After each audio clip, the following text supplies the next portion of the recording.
Hello and welcome to Fixing Texas Radio. I'm Robert from Hobbyman ZXC. Wow, last time I made this video was 2012 and a whole lot of awful translators have signed on since like 2016, so let's get started, okay folks? Have fun! 91.3 KNCT Killeen Temple is being blocked in South Austin by an annoying Spanish religious translator.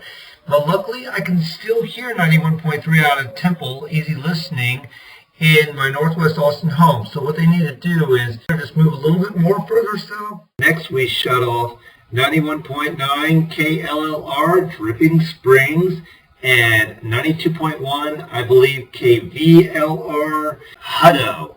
Those signals to me don't have any kind of value. We already have KYLR 92.5 in Sunset Valley, so what's the point of the Hutto or Dripping Springs station if they cover roughly the same area with the same programming? That's just wasted space for 92.1 out of New Braunfels that I could see moving to 91.9 to give space to 92.3 KIIZ out of Killeen Temple to move to 92.1 and maybe be just as strong as Simply Beautiful 91.3. Who's to say 91.3 can't be the only Temple station to cover both Austin and Temple? This would also give KNBT 92.1 if they move to 91.9.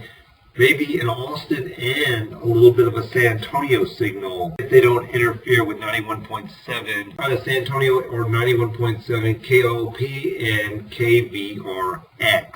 Hornsby, Austin. Next, jettison 92.9 translator in Austin. Del Valley. How can you tell the difference, seeing as it's licensed to Del Valley and their tower is like 10 miles away from the translator side? Yeah, miscalculation, guys, because translators are only supposed to cover a certain area of a town, and you got your signal 10 miles away from its city of license. That is an interference.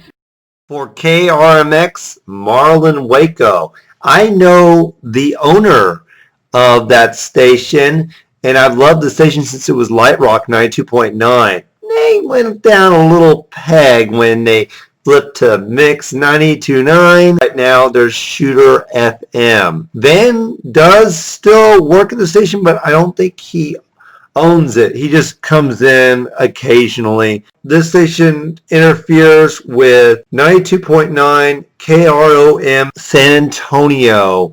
I haven't known that station for very long, but it's a fun DXing frequency, but how would you know? Poor KROM San Antonio and KRMX Marlin Waco. They can't penetrate the barrier, at least not too well. What about 92.9 KKVQ Pasadena, Houston? That used to be a factor in Austin as well. Not anymore. All right, this is the big one.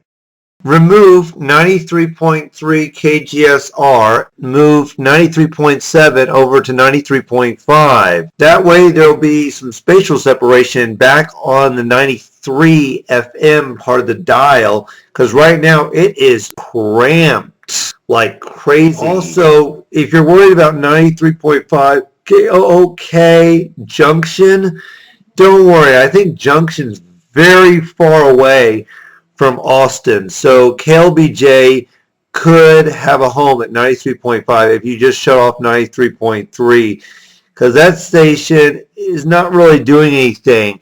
Don't worry, I'm going to move the signal somewhere, but just give me a chance to get to that part of the video. This will also give some spatial separation back to 93.7 KQBT, the Beat, out of Houston, which I have picked up in Austin the few times 93.7 in Austin has been off the air. Of course, you will have to shut off the 93.5 translator. It's between like Waco and Temple. It's Latino, but it comes in pretty good on 99.1. I'll get to that frequency in a little bit, but the logo looks pretty interesting. I don't mind this urban type radio station.